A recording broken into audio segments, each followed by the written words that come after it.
नमस्कार, आप देख रहे हैं हमारी खास पेशकश वर्ल्ड नाउ। मैं हूं आपके साथ विवेक शांडिल्य। बात करते हैं दुनिया की बड़ी खबरों की, बताते हैं आपको दुनिया भर में क्या हलचल इस वक्त तेज है। हम आपको बताते हैं दुनिया के कोने कोने में क्या घट रहा है। वर्ल्ड नाउ में जिन बड़ी खबरों की आज हम बात करने वाले हैं, सबसे पहले वो आपके सामने रखते हैं। वर्ल्ड नाउ में बात करेंगे सबसे पहले यूरोप और अमेरिका के बीच छिड़ी जंग की। जी हां, सुनने में आपको थोड़ा अटपटा लगे, लेकिन यूरोप और अमेरिका की राहें अलग होती दिख रही हैं। यूक्रेन रूस जंग को लेकर अमेरिका और यूरोप आमने सामने आ गए। यूरोपीय देशों को ट्रंप का पीस प्लान पसंद नहीं आया है। यूरोपीय देश यूक्रेन को लेकर किसी भी तरह के समझौते के मूड में नहीं है। यूरोप का कहना है कि ट्रंप कभी भी यूक्रेन को धोखा दे सकते हैं। वहीं ट्रंप यूरोप पर जमकर निशाना साध रहे हैं, उन्हें बर्बादी के रास्ते पर जाते हुए बता रहे हैं। यूक्रेन को लेकर ट्रंप की चुनावी प्लान क्या है जिससे जेलेंस्की नाराज हो गए हैं? क्या जंग के बीच यूक्रेन में चुनाव संभव है? जेलेंस्की ने ट्रंप को क्या जवाब दिया है जो ट्रंप को पसंद नहीं आया? इसके बाद आपको बताएंगे कैसे यूरोप और ट्रंप के बीच जुबानी जंग जारी है। दोनों अपनी अपनी क्या तैयारी कर रहे हैं, इसके बारे में भी बात करेंगे। यूक्रेन को लेकर ट्रंप और यूरोपीय देश क्या आपस में भिड़ने वाले हैं? कैसे रूस से जंग की आड़ में जेलेंस्की यूरोप की गोद में खेल रहे हैं और खुद को एक विक्टिम की तरह पेश कर रहे हैं। साथ ही आपको बताएंगे रूस से यूरोप को क्या खतरा है, या सिर्फ यूक्रेन की इस नफरत का कारण ये तनाव है। इसके बाद बात करेंगे उस त्योहार की जिसे विश्व धरोहर में शामिल किया गया है, जो भारत के लिए काफी गर्व का पल है। भारत के सबसे बड़े और सबसे रोशनी का त्योहार दिवाली को वैश्विक पहचान मिल गई है। यूनेस्को ने आज आधिकारिक तौर पर दिवाली को इंटेंजिबल कल्चरल हेरिटेज यानी मानवता की अमूर्त संस्कृति धरोहर सूची में शामिल कर लिया है। भारत की रोशनी और एकता का यह त्योहार अब पूरी दुनिया की साझी विरासत बन गया है। आपको बताएंगे कौन कौन सी परंपराओं को अब तक यूनेस्को में शामिल किया गया है। इसके बाद बात होगी उस देश की जहां जेन अल्फा के लिए सोशल मीडिया पर ताला लग चुका है। 16 साल के टीनेजर्स 16 साल तक के अब सोशल मीडिया का इस्तेमाल इस देश में नहीं कर सकते हैं। कौन कौन सी एप्लीकेशंस बैन की गई, ये कदम क्यों उठाना पड़ा है, सोशल मीडिया एप्लीकेशंस को क्यों बैन करना पड़ा है, इसके बारे में डिटेल से बातचीत करेंगे। इसके साथ ही बात करेंगे यूजर्स की कितने लोग यहां इस एप्लीकेशन को इस्तेमाल करते हैं ऑस्ट्रेलिया के साथ, और कौन कौन से देश हैं जो सोशल मीडिया पर सख्ती का मूड बना रहे हैं, और क्या भारत में भी हमें इस ओर जाना चाहिए। इसके बाद बात करेंगे उस अनोखी सड़क की जो शुरू तो होती है लेकिन खत्म नहीं होती। दुनिया की सबसे लंबी सड़क कहां है, क्या आपको पता है? इस सड़क से सफर करने में 2 महीने लग जाते हैं। इसके बारे में आपको बताएंगे। साथ ही ये भी बताएंगे कि इस सड़क में, जो कि लगभग 14,000 किलोमीटर लंबी है, इसमें एक भी मोड़ नहीं है। जी हां, ये सड़क बिल्कुल सीधी है। तो ये खबर जरूर देखिएगा और बने रहिएगा वर्ल्ड नाउ में हमारे साथ। चलिए शुरुआत करते हैं और देखते हैं वर्ल्ड नाउ। चलिए, वर्ल्ड नाउ में सबसे पहले बात अमेरिका वर्सेस यूरोप की। जंग को रुकाने के लिए, जंग को खत्म करने के लिए डोनाल्ड ट्रंप शांति की बात कर रहे हैं, जबकि यूरोप कह रहा है कि यूक्रेन किसी के दबाव में नहीं झुकेगा। ट्रंप के खिलाफ यूरोप के कई देश मोर्चा खोलकर खड़े हैं। ट्रंप और यूरोपीय देश आमने सामने हैं और अपनी अपनी तैयारियों में लग गए हैं। एक तरफ ट्रंप हैं जो जेलेंस्की पर जंग रोकने और पीस प्लान अपनाने का दबाव बना रहे हैं। वो कहते हैं जेलेंस्की को तुरंत जंग रोकनी होगी, जेलेंस्की करप्ट हैं। जूनियर ट्रंप भी कह रहे हैं यूक्रेन में करप्शन है, भ्रष्टाचार है और खुद जेलेंस्की करप्ट हो चुके हैं। तो वहीं दूसरी तरफ यूरोपीय देश हैं जिनका कहना है कि यूक्रेन जंग रोकने के लिए किसी भी तरह का समझौता नहीं करेगा जो उसके हित में नहीं है। और यही तनातनी अब जबानी जंग में भी बदल चुकी है। वार पलटवार का सिलसिला भी शुरू हो गया है। ट्रंप जेलेंस्की और यूरोपीय देशों पर जमकर बरस रहे हैं। ट्रंप ने जिस जेलेंस्की के कंधे पर हाथ रखकर साथ निभाने का वायदा किया था, अब उन्हीं को डोनाल्ड ट्रंप सत्ता से उखाड़ फेंकने का प्लान तैयार कर चुके हैं। ऐसा इसलिए क्योंकि ट्रंप ने जेलेंस्की को लेकर चौंकाने वाला बयान दिया था। रूस से चल रही जंग के बीच ट्रंप ने कहा यूक्रेन में राष्ट्रपति चुनाव होने चाहिए। ट्रंप ने कहा, मेरा मानना है कि अब चुनाव करवाने का वक्त आ चुका है। ये लोग जंग को इस्तेमाल करके चुनाव पर होल्ड लगा रहे हैं, लेकिन मुझे लगता है कि यूक्रेन के लोगों के पास चुनने का मौका होना चाहिए। हालांकि ट्रंप ने जेलेंस्की के फिर से राष्ट्रपति बनने की संभावना से इनकार नहीं किया और कहा कि हो सकता है कि जेलेंस्की चुनाव जीत जाएं। ट्रंप का कहना है कि रूस यूक्रेन जंग का हल नहीं निकलने के पीछे एक वजह यह भी है कि जेलेंस्की और पुतिन एक दूसरे से बहुत नफरत करते हैं। ट्रंप ने यह भी कहा कि दोनों एक दूसरे से बहुत चिढ़ते हैं और यह मुसीबत की एक वजह है। इसी कारण से दोनों के बीच कोई डील करवाना मुश्किल हो रहा है। ट्रंप की इस टिप्पणी से जेलेंस्की साफ तौर पर नाराज नजर आए हैं। रूस के साथ लंबी और खूनी जंग के बीच यूक्रेन के राष्ट्रपति वोलोदिमीर ज़ेलेंस्की को अमेरिका से 2 मोर्चों पर दबाव झेलना पड़ रहा है। एक तरफ डोनाल्ड ट्रंप चुनाव कराने का दबाव बना रहे हैं, दूसरी तरफ शांति वार्ता के लिए वो कठिन शर्तें लगा रहे हैं। लेकिन दोनों ही मुद्दों पर ज़ेलेंस्की ने अपना रुख साफ कर दिया है। यूक्रेन किसी भी कीमत पर नहीं झुकेगा। ज़ेलेंस्की ने साफ कहा है कि यूक्रेन की दिशा का फैसला अमेरिका नहीं बल्कि यूक्रेन के लोग करेंगे। यानी ज़ेलेंस्की के इस बयान से डोनाल्ड ट्रंप चढ़ गए हैं। ज़ेलेंस्की ने ट्रंप को क्या क्या जवाब दिया है, जरा ये देखते हैं। कह रहे हैं कि ट्रंप के यूक्रेनी लोकतंत्र पर सवाल ट्रंप ने उठाया है। मैं चुनाव कराने के लिए तैयार हूं। अगर सहयोगी देश और यूक्रेन की संसद मदद करे तो अगले 3 महीने में चुनाव करा सकते हैं। यह यूक्रेन के लोगों का मामला है, दूसरे देशों के लोगों का मामला नहीं है। मेरे पास इसके लिए इच्छा शक्ति भी है, तत्परता भी है और युद्ध के बीच वोटिंग कराने के लिए 3 गारंटी चाहिए। यानी ज़ेलेंस्की कह रहे हैं कि हमें गारंटी दो, तब हम चुनाव कराएंगे। तो पहली गारंटी क्या है? पहली गारंटी है सुरक्षा की गारंटी। यानी फिर से अब यूक्रेन को हथियार दीजिए, उसकी सुरक्षा कीजिए, उसे डिफेंस सिस्टम दीजिए। ये एक कार्ड खेल गए यहां पर ज़ेलेंस्की। उसके बाद कह रहे लॉजिस्टिक्स और कानून की गारंटी भी चाहिए। यानी ज़ेलेंस्की चुनाव की आड़ में हथियारों की एक बड़ी खेप चाहते हैं अमेरिका से, जिसमें सुरक्षा की गारंटी वो मांग रहे हैं। और सुरक्षा बिना हथियारों के हो नहीं सकती, बिना नेटो अमेरिका के इन्वॉल्व हुए हो नहीं सकती। ज़ेलेंस्की ने ऐलान किया है कि यूक्रेन 3 महीने में चुनाव कराने की तैयार है, लेकिन अगर पश्चिमी साझेदार सुरक्षा दें तभी यह संभव हो पाएगा। ज़ेलेंस्की ने कहा कि 2 मुख्य सवालों का समाधान जरूरी है। पहला कि सैनिक, लाखों विस्थापित लोग और कब्जे वाले क्षेत्रों में रहने वालों को मतदान का अधिकार कैसे दिया जाए, और दूसरा कानूनी रूप से चुनाव कैसे कराए जाएं जब देश में मार्शल लॉ लागू है। दरअसल ज़ेलेंस्की का 5 साल का कार्यकाल पिछले साल मई में ही खत्म हो गया था, लेकिन यूक्रेनी संविधान युद्धकाल में चुनाव कराने की अनुमति नहीं देता है। उनके राजनीतिक विरोधियों ने भी बार बार यही कहा है कि सुरक्षा और राजनीतिक स्थितियां ऐसे समय में चुनाव कराने की इजाजत नहीं देती हैं। विपक्षी पार्टी के सांसद सेरही राखमानिन ने कहा ज़ेलेंस्की का यह फैसला केवल नुकसान पहुंचाएगा। ज़ेलेंस्की सेनापति हैं और देश ऐसी स्थिति में है जहां हमारे पास ऐसी विलासिता नहीं है। चाहे हमें उनसे जैसी भी शिकायतें हों, चुनाव सिर्फ दुश्मन की ही मदद करेंगे। ज़ेलेंस्की ने सहयोगी देशों से चुनाव की सुरक्षा सुनिश्चित करने के बारे में सलाह मांगी है और सांसदों से पूछा कि चुनाव कराने की अनुमति देने के लिए कानून में संशोधन कैसे किया जा सकता है। ज़ेलेंस्की ने कहा कि मैं अपने साझेदारों से प्रस्तावों का इंतजार कर रहा हूं, अपने सांसदों से प्रस्तावों का इंतजार कर रहा हूं। ज़ेलेंस्की ये बातें उस समय कह रहे थे जब वो यूरोपीय राजधानियों के कूटनीतिक दौरे के बाद यूक्रेन लौट रहे थे। ये दौरा ऐसे समय में हुआ जब व्हाइट हाउस कीव पर शांति समझौते पर सहमत होने के लिए दबाव बढ़ रहा था, लेकिन ज़ेलेंस्की ने यूरोप को अपना ढाल बनाया। ज़ेलेंस्की ने कहा कि यूक्रेन अगले 2 हफ्तों के भीतर अमेरिका के साथ एक उच्च स्तरीय बैठक आयोजित करने के लिए हर संभव कोशिश करेगा ताकि शांति वार्ता आगे बढ़ सके। उन्होंने यह भी कहा कि अगर रूस सहमत हो तो कीव ऊर्जा क्षेत्र में अस्थायी युद्ध विराम के लिए तैयार है। अब यह समझना जरूरी है कि युद्ध की स्थिति में यूक्रेन में चुनाव कैसे हो सकता है, क्योंकि चुनाव युद्ध के बीच कराना किसी भी देश के लिए बहुत मुश्किल काम है। इसके साथ ही यूक्रेन में रूसी आक्रमण के कारण फरवरी 2022 से मार्शल लॉ यानी आपातकालीन स्थिति लागू है, जो राष्ट्रपति, संसदीय और स्थानीय चुनावों को कानूनी रूप से प्रतिबंधित करता है। यानी अगर यूक्रेनी संविधान को फॉलो किया जाए तो चुनाव मुमकिन ही नहीं है। चुनाव से पहले सीजफायर कराना होगा, तब जाकर चुनाव मुमकिन है। अभी मार्शल लॉ को 90 दिनों के लिए बढ़ाया जा रहा है, जो कि फरवरी 2026 तक जारी रहेगा।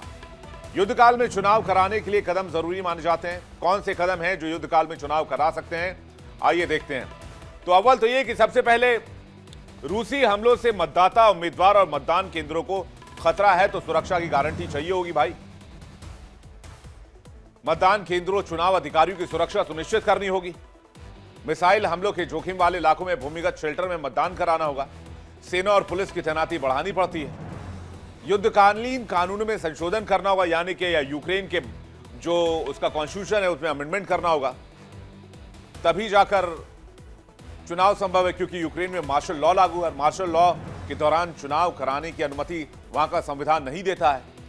फ्रंटलाइन सैनिकों के लिए क्या व्यवस्था होगी? चुनाव की अनुमति देने के लिए संसद को कानून में बदलाव करना होगा और युद्ध में तैनात सैनिकों को वोटिंग व्यवस्था देनी होगी। मोबाइल पोलिंग स्टेशन, डाक मतपत्र या फिर ऑनलाइन मतदान जैसी सुविधाएं, युद्ध में लगे लाखों सैनिकों की लोकतांत्रिक भागीदारी के लिए जरूरी है ये। इसके अलावा जो नागरिक युद्ध की वजह से विस्थापित हुए उसका क्या होगा? यूक्रेन ने के 60 लाख से ज्यादा नागरिक विदेशों में शरण लिए हुए हैं, वो वोटिंग कैसे करेंगे? इसके लिए विदेशी स्थित दूतावासों में मदद करनी होगी, या तो वहां पर मतदान ऑनलाइन कराएं या डाक मतपत्र की व्यवस्था करें।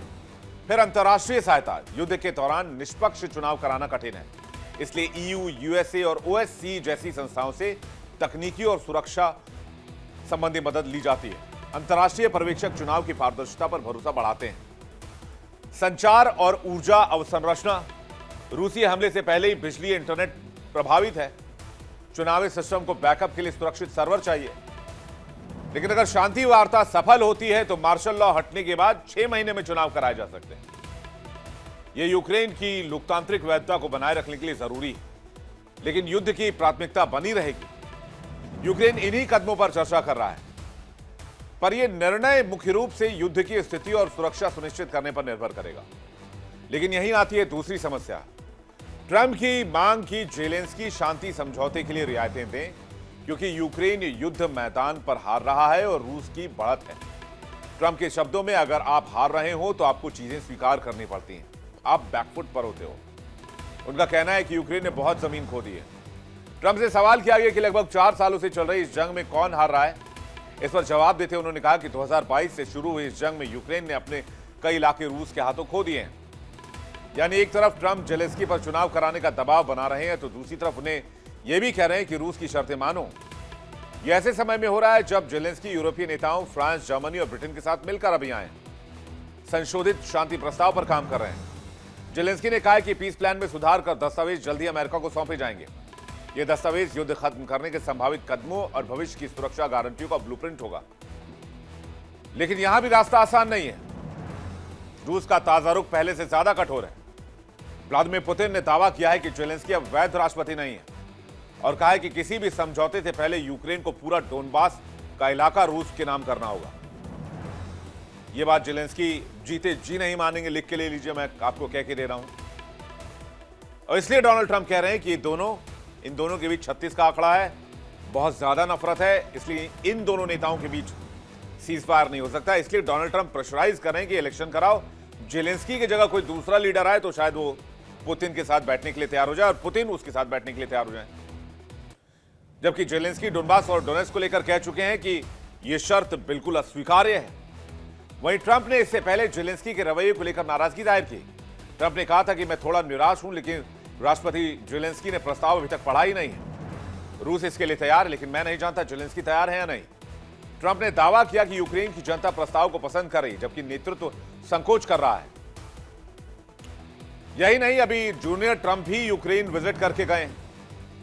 उन्होंने विजिट करने के बाद जबरदस्त एलिगेशन लगाया। डोनाल्ड ट्रंप के बेटे जूनियर ट्रंप ने भी जेलेंस्की पर जानबूझकर जंग नहीं खत्म करने का आरोप लगाया। जूनियर ट्रंप ने चेतावनी देते हुए कहा कि ट्रंप यूक्रेन जंग से पूरी तरह पीछे हट सकते हैं। यूक्रेन के अमीर और भ्रष्ट लोग देश छोड़कर भाग गए। लड़ने के लिए सिर्फ गरीब और आम लोगों को छोड़ दिया गया है। जब तक अमेरिका पैसा देता रहेगा तब तक यूक्रेन में शांति नहीं आ सकती। ट्रंप जूनियर ने यूक्रेन को रूस से ज्यादा भ्रष्ट देश बता दिया है, लेकिन यूक्रेन को यूरोपीय देशों का साथ मिल रहा है। यूरोपीय देश कंधा दे रहे हैं और कंधे से कंधा मिलाकर जेलेंस्की के साथ खड़े हो गए हैं। उसे किसी भी तरह का समझौता न करने की नसीहत दे रहे हैं। यानी नीचे से वो जो आग की चिंगारी उसको भड़काए रखना चाहते हैं। जेलेंस्की कल रोम में थे, जहां उन्होंने पोप लियो 14 से मुलाकात की। देखिए तस्वीर आपको दिखा रहे हैं, पोप लियो से मुलाकात की तस्वीर। रोम में इटली के प्रीमियर जॉर्जिया मेलोनी से भी मुलाकात की। यहां पर ये देखिए तस्वीरें, इटली में जाकर जॉर्जिया मेलोनी से मिलते हुए जेलेंस्की, जबकि पुतिन कह रहे हैं कि ये खुद ही वैध नहीं है और यूक्रेन में मार्शल लॉ लागू है। और ये यूरोपीय देशों में, अलग अलग देशों में जाकर शांति प्रक्रिया के प्रोग्रेस पर चर्चा कर रहे हैं। इन्होंने हमले को रोकने के लिए मजबूत सिक्योरिटी गारंटी बनाने और रूस पर अच्छी नीयत से बातचीत की टेबल पर शामिल होने का दबाव बनाए रखने पर भी चर्चा की है। लेकिन एक बात बताइए, मैं आपसे ही पूछता हूं, चलिए, जब यूक्रेन बैकफुट पर है, इसने अपनी जो सीमावर्ती इलाके हैं उसमें एक बड़ा एरिया रूस के हाथों खो दिया है, उसके बाद भी ये कह रहे हैं कि रूस मेरी शर्त मानेगा तब जाकर जंग रुकेगी। तो रूस इतना बारूद, इतना मिसाइल, इतने हमले के बाद क्या मानेगा? क्या वो इलाका खाली करेगा? इसका जवाब है बिल्कुल नहीं। रूस वो इलाका देने के लिए तैयार ही नहीं है। यानी जेलेंस्की यूरोपीय कंट्री इसलिए गए हैं क्योंकि इन्हें हथियार चाहिए, पैसा चाहिए और सपोर्ट चाहिए, जो अमेरिका से बंद होने वाला है। ये व्यक्ति पूरी तरह से युद्ध उन्मादी हो चुका है। इससे पहले जेलेंस्की लंदन गए, जहां ब्रिटिश प्रधानमंत्री कीर स्टारमर, फ्रांस के राष्ट्रपति इमैनुअल मैक्रों और जर्मनी के चांसलर फ्रेडरिक मर्ज से मिले। जेलेंस्की का मकसद साफ है, यूरोप से ज्यादा पैसा निकालना, ज्यादा से ज्यादा हथियार निकालना, क्योंकि अमेरिका रूस की तरफ इंक्लाइन होता दिख रहा है। और अभी हाल ही में अमेरिका ने रूस को अपनी दुश्मन देशों की सूची से भी बाहर कर दिया। ट्रंप के पीस प्लान को यूरोपीय देशों ने चुनौती दी थी। जो 28 पॉइंट वाला मसौदा था ट्रंप का, उसे यूरोपीय देशों ने कहा था कि इसे मानने के लिए कोई दबाव नहीं है और ये यूक्रेन को नहीं मानना चाहिए।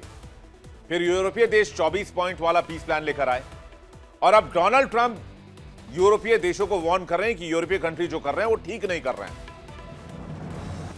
यूरोपीय के कई देशों का नेतृत्व कमजोर लोग कर रहे हैं, ये डोनाल्ड ट्रंप का कहना है। और डोनाल्ड ट्रंप कह रहे हैं कि यूरोप पतन की ओर आगे बढ़ रहा है। कह रहे हैं वो बहुत ज्यादा पॉलिटिकली करेक्ट होना चाहते हैं, उन्हें समझ नहीं आ रहा है कि क्या करना चाहिए। यूरोप भी रास्ता नहीं ढूंढ पा रहा है। जंग खत्म करने की कोशिश में यूरोप की भूमिका पर भरोसा नहीं कर सकते।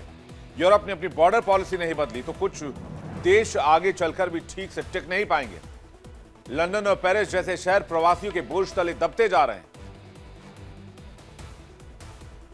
यूक्रेन के मुद्दे पर भी अमेरिका और यूरोपीय देशों में मतभेद है। यूरोपीय देशों को डर है कि अमेरिका यूक्रेन पर अपने इलाके रूस को देने के लिए दबाव बना रहा है। यही वजह है कि यूक्रेनी राष्ट्रपति यूरोपीय संघ के साथ बार बार बैठक कर रहे हैं, यूरोपीय देशों के नेताओं से मिल रहे हैं, ताकि वो अमेरिकी दबाव को भी हल्का कर पाएं और यूरोपीय कंट्रीज डोनाल्ड ट्रंप के ऊपर प्रेशर बना पाए। यूरोपीय नेता डर रहे हैं कि ट्रंप यूक्रेन को बेच देंगे और यूरोप की सुरक्षा को नजरअंदाज कर देंगे।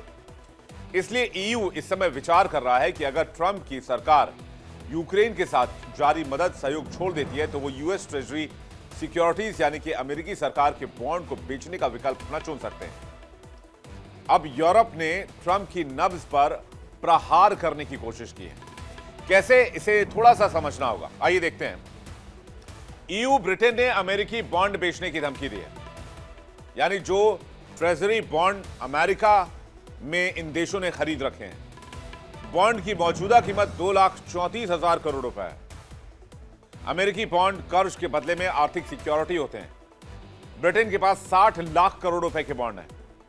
यूरोप के देशों के पास 1.35 अरब करोड़ के बॉन्ड पड़े हुए हैं। कुल मिलाकर 2 अरब करोड़ रुपए से ज्यादा का बॉन्ड अमेरिका के साथ है। एक साथ बॉन्ड अगर बेचा गया तो डॉलर को बहुत ज्यादा नुकसान हो जाएगा। डॉलर की बैकबोन टूट सकती है, चरमरा सकती है। अमेरिकी अर्थव्यवस्था कोलैप्स कर सकती है, अस्थिरता बढ़ जाएगी। अमेरिका में महंगाई, ब्याज दरें बहुत ज्यादा बढ़ जाएंगी।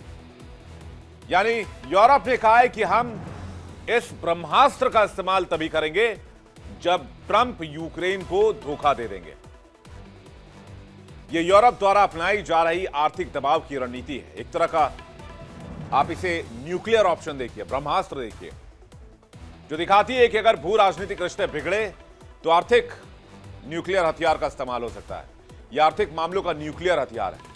इसके साथ साथ यूरोपीय देशों ने ट्रंप के पुराने सहयोगी और टेस्ला के मालिक एलन मस्क पर 125 करोड़ का जुर्माना लगाया है। इसकी वजह ईयू के नियमों का उल्लंघन बताया गया है। यूरोपीय देशों के इन कदमों को ट्रंप पर दबाव बनाने की कोशिश माना जा रहा है। आखिर यूरोप यूक्रेन के साथ क्यों खड़ा है, या यूं कहें कि रूस के खिलाफ क्यों है? यूरोप को रूस से खतरा क्यों महसूस होता है? यूरोप बार बार यही क्यों कह रहा है कि रूस उन पर आक्रमण करने वाला है, रूस का अगला हमला यूरोप पर होगा?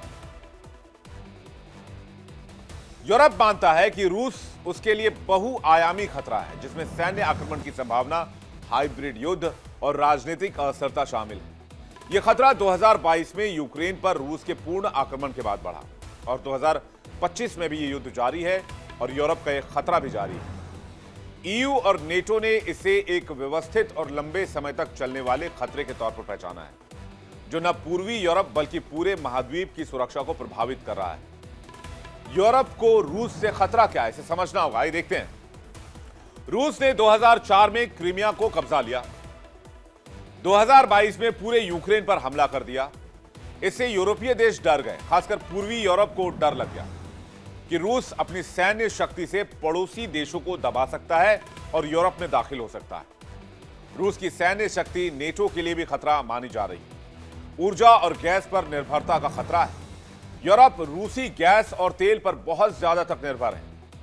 रूसी ऊर्जा को हथियार की तरह प्रयोग रूस कर सकता है। गैस की सप्लाई अगर रोका गया, दाम बढ़ाए गए, राजनीतिक दबाव बनाया गया तो यूरोप पर प्रेशर बढ़ेगा। यहां तक कि अगर रूस सप्लाई बंद कर दे यूरोप को, gas supply, natural gas supply, तो मानिए कि आधा यूरोप जम सकता है, इतनी ठंड पड़ती है। और वो बचाव ही सिर्फ रूसी गैस से करते हैं। यूक्रेन युद्ध के दौरान रूस ने कुछ देशों की गैस सप्लाई काटी, जिससे यूरोप में ऊर्जा का संकट गहरा गया। इसके अलावा अगर साइबर हमलों की बात की जाए, रूस की साइबर क्षमता बहुत एडवांस्ड है। यूरोप के देशों पर हैकिंग, रैंसमवेयर, बैंकिंग और इंफ्रास्ट्रक्चर पर हमले हुए हैं।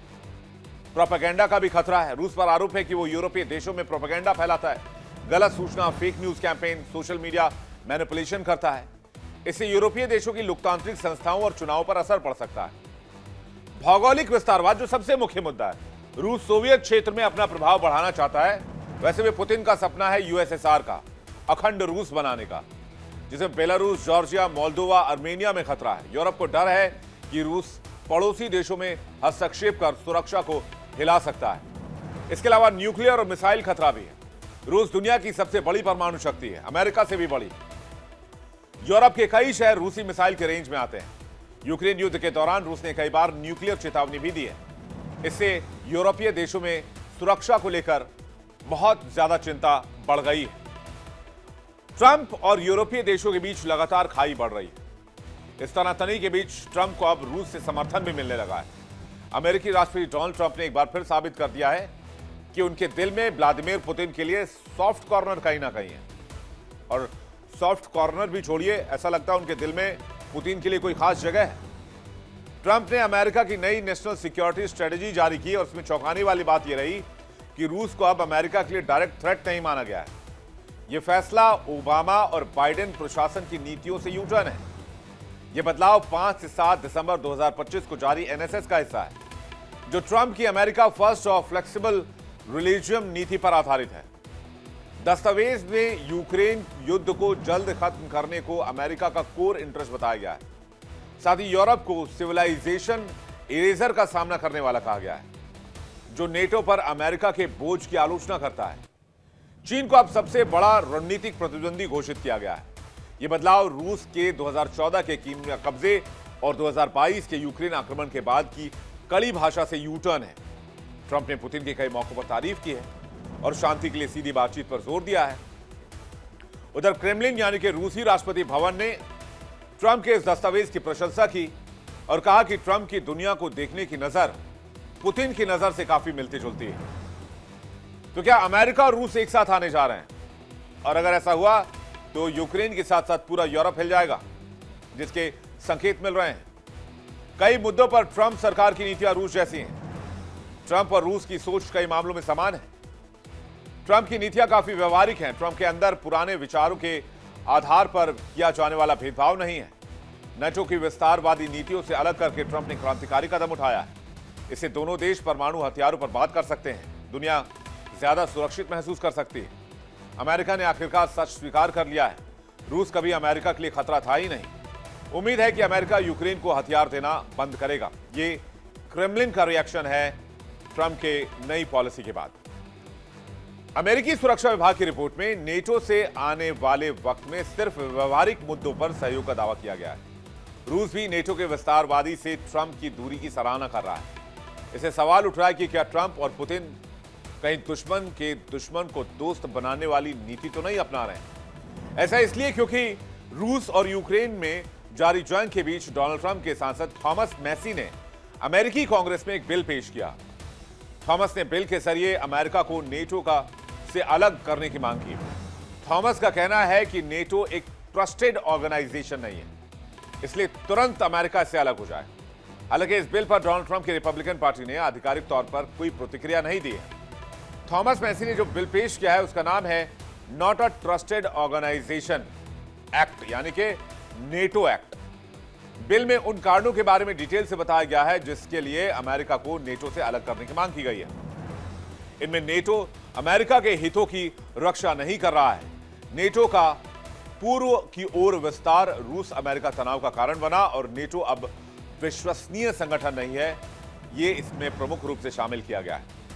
एक तरफ ट्रंप रूस के साथ मिलकर यूक्रेन पर दबाव बना रहे हैं, दूसरी तरफ जेलेंस्की यूरोपीय देशों की आड़ में बच रहे हैं, या यूं कहें कि यूरोपीय कंट्री से पैसा और हथियार निकालने में जुगत में और सैन्य सहायता लाने की जुगत में लगे हुए हैं।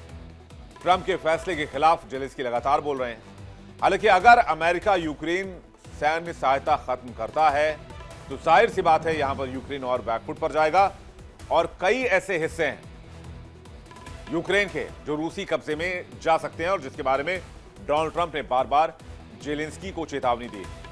लेकिन इस बीच अमेरिका और यूरोप का आमने सामने होना यूक्रेन युद्ध को लेकर ये यूक्रेन के लिए बहुत बड़ी चिंता की बात है और जेलेंस्की भी तलवार की धार पर खेल रहे हैं। चलिए बात करते हैं दिवाली की। अब आप सोचेंगे कि दिवाली का त्योहार इस साल तो जा चुका है, हम अचानक से बात दिवाली की क्यों कर रहे हैं? जी हां, खबर दिवाली से ही जुड़ी हुई है। भारत के सबसे शानदार और दुनिया की सबसे रोशनी वाले त्योहार दिवाली को अब मिल गई है वैश्विक पहचान। पहले भी वैश्विक पहचान मिली हुई थी क्योंकि भारत से लेकर अमेरिका से लेकर ब्रिटेन से लेकर लंदन से लेकर हर जगह दिवाली मनाई जाती है और बड़े बड़े राष्ट्राध्यक्ष मनाते हैं, यहाँ तक कि ब्रिटेन के पीएम, अमेरिकी राष्ट्रपति, हर कोई दिवाली सेलिब्रेट करता है। लेकिन यूनेस्को ने आधिकारिक तौर पर दिवाली को मानवता की अमूर्त सांस्कृतिक धरोहर की सूची में शामिल कर लिया है। भारत की रोशनी और एकता का त्योहार अब पूरी दुनिया के लिए साझा विरासत बन गया है। इस सूची में शामिल होने के बाद दिवाली 16वीं भारतीय परंपरा बन गई है जिसे यूनेस्को में मान्यता दी गई है। यूनेस्को की अमूर्त सांस्कृतिक धरोहर यानी कि ICH वो सांस्कृतिक परंपरा में ज्ञान, कला, कौशल और सामाजिक प्रथाएं होती हैं जो किसी भी समुदाय की पहचान और सांस्कृतिक विविधता को दर्शाती है। ये वो चीजें होती हैं जिन्हें छुआ नहीं जा सकता, लेकिन पीढ़ियों से लोग इन्हें सीखते हैं, अपनाते हैं और आगे बढ़ते आए। अब आपको समझाते हैं कि क्या है यूनेस्को की ये अमूर्त धरोहर की सूची, इसे कैसे बनाया जाता है। इंटेंजिबल कल्चरल हेरिटेज जिसे कहा जाता है यानी कि ICH। अब किसी भी देश की सांस्कृतिक विरासत को नई पहचान देने के लिए यूनेस्को की तरफ से इस अमूर्त धरोहर की लिस्ट में डाला जाता है। इसमें सिर्फ स्मारक या कोई वस्तु शामिल नहीं होती है, बल्कि पूर्वजों से मिली कोई विरासत या फिर कई पौराणिक परंपराएं भी शामिल की जाती हैं। इसके अलावा कला, सामाजिक प्रथाएं, अनुष्ठान, त्योहार भी इसमें शामिल किया जाता है। वैश्वीकरण के दौर में स्थानीय परंपराओं को बचाने के लिए, आने वाली पीढ़ियों तक इन परंपराओं को सुरक्षित तरीके से पहुंचाने के लिए इसमें इसे शामिल किया जाता है। भारत की समृद्ध सांस्कृतिक विरासत को एक बार फिर से वैश्विक पहचान इसी के जरिए मिली है। यूनेस्को ने भारत की दीपावली को 16वीं अमूर्त सांस्कृतिक धरोहर को अपनी प्रतिनिधि सूची में शामिल किया है। इससे पहले भारत के नाम अब तक कुल 15 यूनेस्को की अमूर्त धरोहर में था। अब ये 16वीं जो है वो लिस्ट में जारी किया गया है, उसमें शामिल किया गया है। जो भारत की 15 अमूर्त परंपरा है जिसमें जो यूनेस्को में शामिल है उसमें कौन कौन सा है। 2008 से इसकी शुरुआत होती है। 2008 में केरल की प्राचीन कुटियाट्टम संस्कृत नाट्य शैली को इसमें शामिल किया गया। फिर इसके साथ ही वेदों के उच्चारण और रामलीला मंचन को भी शामिल किया गया। 2009 में उत्तराखंड के गढ़वाल क्षेत्र का धार्मिक त्योहार रम्मन भूमियाल देवता को समर्पित त्योहार भी इसमें शामिल किया गया। साल 2010 में भूमियल के बाद साल 2010 में आइए पूर्वी भारत के झारखंड, पश्चिम बंगाल और ओडिशा का पारंपरिक लोक नृत्य इसमें शामिल किया गया, जिसमें स्थानीय लोक कलाओं पर आधारित छाऊ नृत्य होता है। राजस्थान के पारंपरिक कालबेलिया नृत्य को और केरल के डांस ड्रामा मुडियेट्टू को भी इसमें शामिल किया गया। 2012 में लद्दाख का बौद्ध मंत्रोच्चार भी अमूर्त धरोहर घोषित किया गया। साल 2013 में मणिपुरी नाट्य संकीर्तन को अमूर्त धरोहर घोषित किया गया। साल 2014 ट्रेडिशनल तांबे और पीतल की कारीगरी को इसमें शामिल किया गया। साल 2016 यूनेस्को ने योग को इस लिस्ट में शामिल किया। 2017 में भारत में हर 12 साल में लगने वाले कुंभ मेले को इसमें शामिल किया गया। साल 2021 में कोलकाता की दुर्गा पूजा को इस लिस्ट में शामिल किया गया। साल 2023 में गुजरात के गरबा को अमूर्त धरोहर घोषित किया गया। साल 2024 में पारसी त्योहार नवरोज को अमूर्त धरोहर की लिस्ट में डाला गया और अब साल 2025 में भारतीय पर्व दीपावली को अमूर्त धरोहर की लिस्ट में डाला गया है, जिसे भारत के सांस्कृतिक विरासत के तौर पर एक बहुत बड़ी कामयाबी के तौर पर देखा जा रहा है। पीएम मोदी ने कहा कि दिवाली न केवल रोशनी का त्योहार है बल्कि ये अंधकार पर प्रकाश की विजय का प्रतीक भी है। यूनेस्को द्वारा इसे विश्व धरोहर घोषित करना भारत के सांस्कृतिक और आध्यात्मिक इतिहास की समृद्धता को दर्शाता है। पीएम मोदी ने ट्वीट करते हुए लिखा कि दिवाली के विश्व धरोहर में हमारे इसे शामिल होने से हमारी सांस्कृतिक विरासत को अंतर्राष्ट्रीय स्तर पर पहचान मिली है। यह हमारे देश की विविधता और एकता का सशक्त उदाहरण है। पीएम ने इस मौके पर सभी देशवासियों को बधाई दी और सबके लिए खुशहाली और समृद्धि की कामना की। अब क्यों मनाई जाती है दिवाली, और 10 दिसंबर को ये जो दिवाली आज लाल किले पर मनाई जा रही है उसकी तस्वीरें भी हम आपको दिखाएंगे। भारत पहली बार कर रहा है यूनेस्को पैनल की मेजबानी और भारत इस बार यूनेस्को की समिति के 20वें सत्र की मेजबानी कर रहा है। यूनेस्को की प्रमुख बैठकें 8 से 13 सितंबर तक लाल किले में आयोजित की गई। 150 से अधिक देशों के प्रतिनिधियों को एक साथ जोड़ा है। दुनिया के सामने भारत की सांस्कृतिक पहचान को मजबूत करना इसका मकसद है। यूनेस्को भारत में दीपावली सहित 67 नए नामांकनों की जांच करेगा। सभी ऐतिहासिक धरोहरों को रोशनी से नहलाकर फिर दिवाली मनाई जाएगी। इसलिए लाल किले पर अगर आप दिल्ली एनसीआर में हैं और इस शो को देख रहे हैं तो आप लाल किले के आसपास जाइए। बहुत शानदार तरीके से उसे सजाया गया है। कुछ आतिशबाजी के कार्यक्रम भी रखे गए हैं। जैसे ही तस्वीर आई वो तस्वीर हम आपको दिखाएंगे भी। आपको बता दें कि भारत ने मार्च 2024 में दिवाली को अमूर्त विश्व धरोहर यानी कि इंटैंजिबल कल्चरल हेरिटेज के रूप में शामिल करने का प्रस्ताव यूनेस्को को भेजा था, जिसके बाद दिवाली को यूनेस्को ने विश्व धरोहर घोषित किया। ये कदम दिवाली की वैश्विक पहचान बढ़ाने और भारतीय सांस्कृतिक विरासत को विश्व स्तर पर मान्यता दिलाने की दिशा में एक बहुत महत्वपूर्ण कदम है।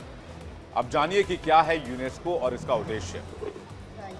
यूनेस्को का पूरा नाम है United Nations Educational, Scientific and Cultural Organisation. ये संयुक्त राष्ट्र की एक विशेष एजेंसी है। 16 नवंबर 1945 को इसकी स्थापना हुई। इसका मुख्यालय फ्रांस की राजधानी पेरिस में है। यूनेस्को में कुल 194 सदस्य देश हैं, 12 सहयोगी सदस्य हैं। विश्व धरोहर स्थलों की पहचान और संरक्षण करना इसका उद्देश्य है। यूनेस्को के मुख्य उद्देश्य क्या है? शांति और सुरक्षा और शिक्षा को बढ़ावा देना, विज्ञान और नीति को गतिशील बनाना, सांस्कृतिक विरासत की सुरक्षा को बढ़ावा देना, सूचना और संचार का निर्माण करना, मानवाधिकार, लोकतंत्र और अहिंसा को लिए शिक्षा को बढ़ावा देना। यूनेस्को ने दिवाली को विश्व सांस्कृतिक धरोहर के रूप में मान्यता दी और इसकी तस्वीर इस वक्त आप देख रहे हैं। जरा फुल स्क्रीन तस्वीर हम आपको दिखाते हैं। ये आज की तस्वीर जो इस वक्त आप देख रहे हैं, गजेंद्र सिंह शेखावत को आप देख रहे हैं जो कि इस पैनल के मेंबर थे। इसके साथ ही वहां पर दिल्ली की सीएम भी मौजूद थी, जैसे कि जानकारी मिली है। और जब कमेटी ने फैसला किया तो गजेंद्र सिंह शेखावत ने इसे पढ़ के बाकायदा सुनाया भी।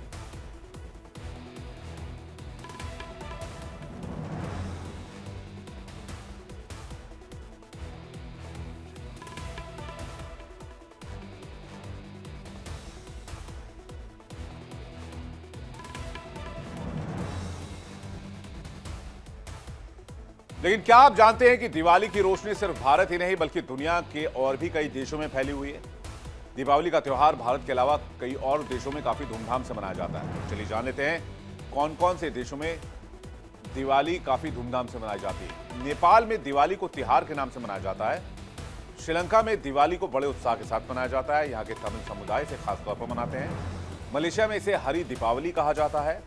सिंगापुर में इसे लिटिल इंडिया यानी कि दिवाली के समय रोशनी और सजावट से इसे मनाया जाता है। फिजी, त्रिनिदाद, टोबैगो और गुयाना में इसे मनाया जाता है। फिजी में भारतीय मूल के लोग दिवाली को बहुत उत्साह के साथ मनाते हैं। कैरिबियन देश त्रिनिदाद, टोबैगो और गुयाना में भी दिवाली बहुत उत्साह के साथ मनाया जाता है।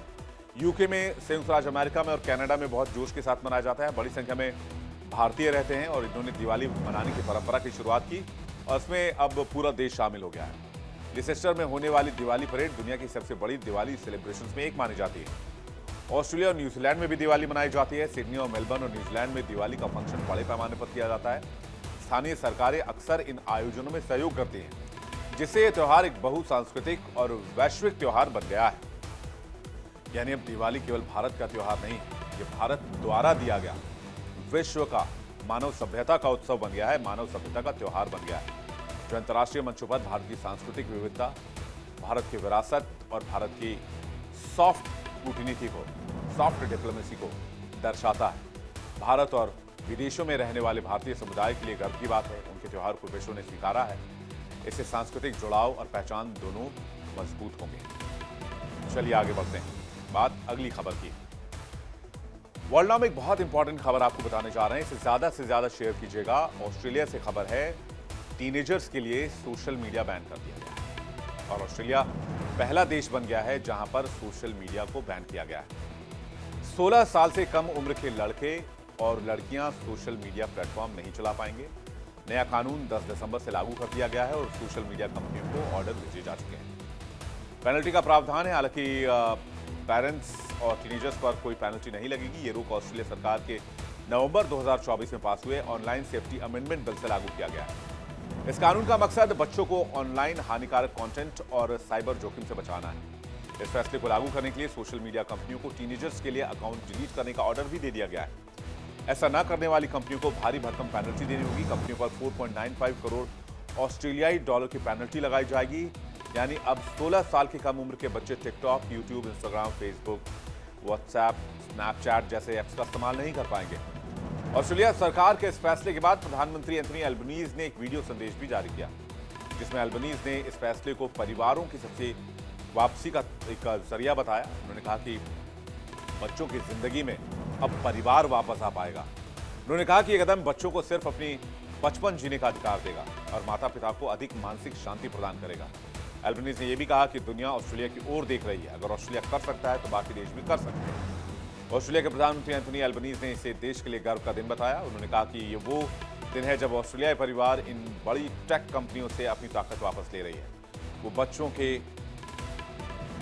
जीवन का अधिकार नहीं छीन सकते, बच्चों के खेलने का अधिकार नहीं छीन सकते और माता पिता को ज्यादा मन की शांति देने के अधिकार पर जोर दे रहे हैं।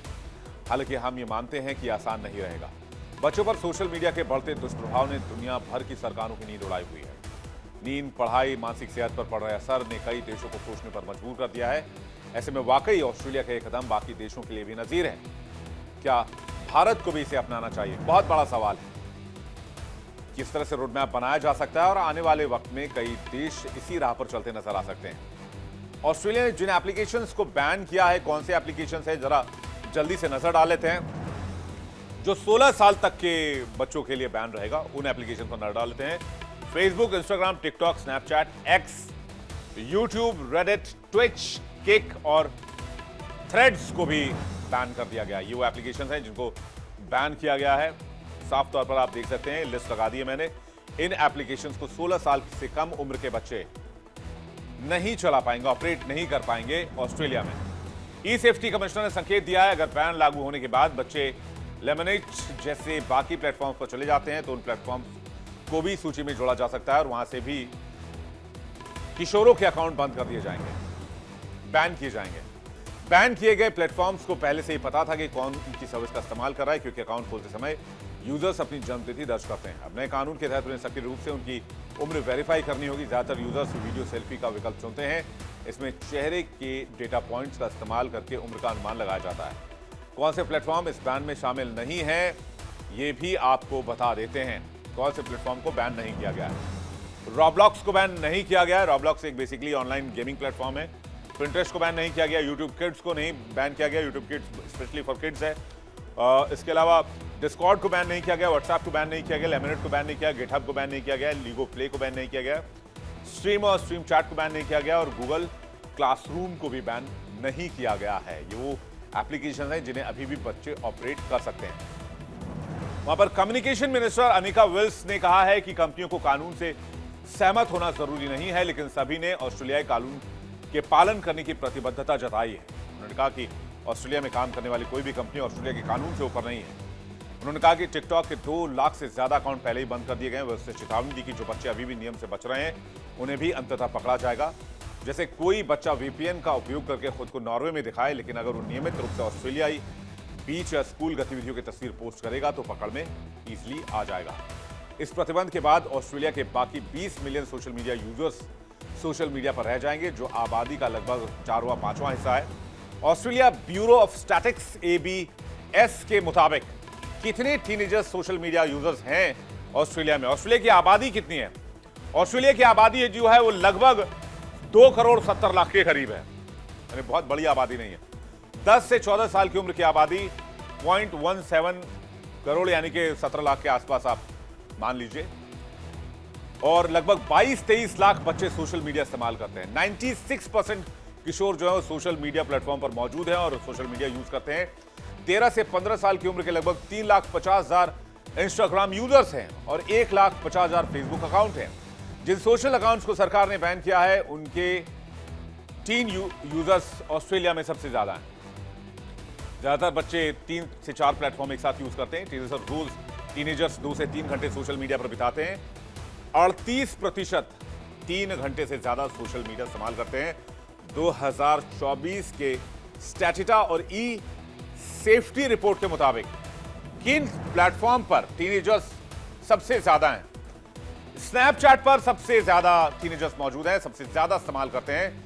59% रोज इसे यूज करते हैं, यानी करीब 13.5 लाख बच्चे इस पर मौजूद हैं। इसके बाद बारी आती है टिकटॉक की। टिकटॉक पर 57% यूजर्स रोज इसे इस्तेमाल करते हैं। तकरीबन 13 लाख के करीब इसके यूजर्स हैं। फिर आती है इंस्टाग्राम की बारी। 56% रोज यूज करते हैं, करीब 13 लाख यूजर्स इस पर भी मौजूद हैं। यूट्यूब लगभग 80 से 90% टीनेजर्स यूज करते हैं, करीब 18 से 20 लाख से ज्यादा यूजर्स इसे इस्तेमाल करते हैं। फिर आती है फेसबुक की बारी। 25 से 30% टीनेजर्स इसका इस्तेमाल करते हैं। लगभग 6 लाख से 7 लाख के करीब इसके यूजर्स ऑस्ट्रेलिया में मौजूद हैं। लेकिन अब बैन तो बैन है, सरकार ने आदेश जारी कर दिया, बैन करना होगा और बच्चे परेशान हैं। कई बच्चे ऐसे वैकल्पिक प्लेटफॉर्म तलाश रहे हैं जो समान सेवाएं प्रदान करते हैं और जिन पर बैन नहीं है। हालांकि सरकार ने संकेत दिए हैं कि बैन साइट की लिस्ट बदल रही है और जैसे जैसे नई साइट लोकप्रिय होंगे या नई सेवाएं पेश करेंगे उन्हें बैन की लिस्ट में डाला जा सकता है। यानी विकल्प कोई नहीं है। 16 साल तक इन सोशल मीडिया ऐप्स का इस्तेमाल नहीं करना है ऑस्ट्रेलिया में अगर आप रह रहे हैं तो। 16 साल से कम उम्र वाले बच्चों के अकाउंट्स के लिए प्रमुख सोशल मीडिया प्लेटफॉर्म्स के नियम अलग अलग तरीके के होते हैं। क्या है तरीका, आपको बताते हैं। बच्चों का अकाउंट क्या होगा? बच्चे अपनी फोटो और मैसेज डाउनलोड कर सकते हैं फेसबुक, इंस्टाग्राम में। वो अपने जो उनके डेटा है उसको कलेक्ट कर लें। अकाउंट होल्ड पर डाल दिया जाएगा, उसके बाद वो अकाउंट एक्सेस नहीं कर पाएंगे। फिर जब वो 16 साल के हो जाएंगे तब उस अकाउंट को दोबारा ऑन कर दिया जाएगा। और अगर ऐसा नहीं करना चाहते हैं तो अपना फोटो वगैरह डाउनलोड कर लें, उसके बाद अकाउंट को परमानेंटली डिलीट भी कर सकते हैं। टिकटॉक अकाउंट डीएक्टिवेट या फिर डिलीट करने का ऑप्शन है। कंटेंट आर्काइव में सुरक्षित रहेगा। बच्चे ईमेल डालकर रिमाइंडर में ले सकते हैं। 16 साल पर वापस लॉगिन कर सकते हैं। स्नैपचैट में देख लीजिए, अकाउंट लॉक हो जाएगा, फ्रोजन स्टेट में रखा जाएगा। 16 साल पर दोबारा एक्टिवेट कर दिया जाएगा। लगभग 4,40,000 बच्चों के अकाउंट प्रभावित होने जा रहे हैं। यूट्यूब पर भी यही नियम है। 16 साल पर अकाउंट वापस मिल जाएगा, कोई भी कंटेंट डिलीट नहीं किया जाएगा। ये प्लेटफॉर्म्स बच्चों के डेटा की सुरक्षा और उनकी प्राइवेसी को ध्यान में रखते हुए नियम बनाते हैं। बच्चों के अकाउंट्स को या तो होल्ड या फ्रोजन स्टेट में रखा जाता है। कंटेंट को सुरक्षित आर्काइव में स्टोर किया जाता है। अकाउंट को पूरी तरह से हटाने या डेटा डाउनलोड करने का विकल्प भी उपलब्ध होता है। अगर किसी को 16 साल की उम्र हो गई हो लेकिन सिस्टम आपको 16 से कम दिखा रहा है तो आप अपील भी कर सकते हैं। चलिए आगे बढ़ते हैं, बात करते हैं अगली खबर की। अगली खबर एक ऐसी सड़क से जुड़ी हुई है जहां सड़क की लंबाई इतनी है कि आप इसका अंदाजा भी नहीं लगा सकते। ये सड़क शुरू तो होती है लेकिन खत्म होती है 2 महीने के बाद। और इस सड़क में कहीं कोई मोड़ नहीं है, ये सीधी सड़क है। अगर आप इस पर चढ़ गए तो समझिए 2 महीने के बाद ही हाईवे से उतरेंगे। दुनिया भर के देशों में सड़कों के जाल बिछे हुए हैं जिसके जरिए लोग एक जगह से दूसरी जगह सफर करते हैं। लेकिन क्या आप जानते हैं कि दुनिया की सबसे लंबी सड़क कौन सी है, जिसकी लंबाई 30,000 किलोमीटर है? इतना ही नहीं, इस सड़क पर एक भी मोड़ नहीं है, जिस पर आप एक बार चढ़ गए तो 30,000 किलोमीटर तक ये सड़क सीधी चलेगी। खास बात यह है कि बगैर किसी यू टर्न के 14 देशों से होकर गुजरती है। यह पैन अमेरिकन हाईवे जो दुनिया की सबसे लंबी सड़क है और इसे पार करने में करीब 60 दिन लगते हैं। पैन अमेरिकन राजमार्ग का एक लगातार चलने वाला रास्ता है जो उत्तरी अमेरिका के बड़े देशों जैसे Mexico, Guatemala, El Salvador, Honduras, Nicaragua, Costa Rica और पनामा से गुजरता है।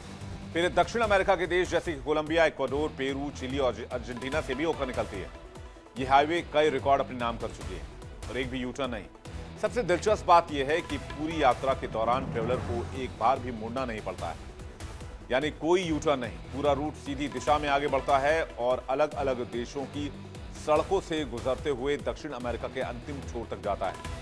खासतौर पर पैन अमेरिकन हाईवे को गिनीज बुक ऑफ में दुनिया की सबसे लंबी मोटर योग्य सड़क के तौर पर दर्ज किया गया है। अमेरिका, कनाडा और मैक्सिको में जगह ज्यादा होने और सड़कों के विकल्प अधिक होने की वजह से इस हाईवे के कई अलग अलग रूट मौजूद हैं।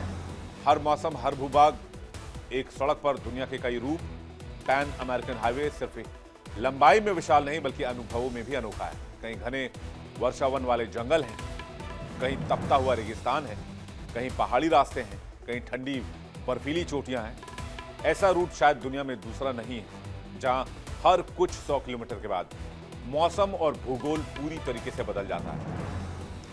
घने जंगलों से लेकर सूखे रेगिस्तान तक यह हाईवे हर तरह के मौसम और पर्यावरण का अनुभव कराता है। दुनिया की सबसे लंबी हाईवे होने के साथ साथ ये दुनिया के सबसे मशहूर सड़कों में से भी एक है। इस पर सफर करते हुए आप कई तरह के मौसम और नजारों का लुत्फ ले सकते हैं। इस हाईवे पर सफर करने वालों को सलाह दी जाती है कि अगर बिना किसी दिक्कत के घूमना है तो थोड़ी बहुत स्पेनिश सीख लीजिए। पैन अमेरिकन हाईवे का निर्माण 1920 के दशक की शुरुआत में हुआ था। इसका मकसद अमेरिका में पर्यटन को बढ़ावा देना था। 1937 में इस सड़क के निर्माण और रखरखाव को लेकर इन 14 देशों के बीच आपसी समझौता होने के बाद 1960 में इसे आम लोगों के लिए खोल दिया गया और अब ये दुनिया के सबसे लंबे हाईवे के तौर पर जाना जाता है। बताइए, आप कब कर रहे हैं इस हाईवे पर घूमने का प्लान और कब पूरा करना चाहते हैं अपना यह सफर जो कि 30,000 किलोमीटर लंबी है।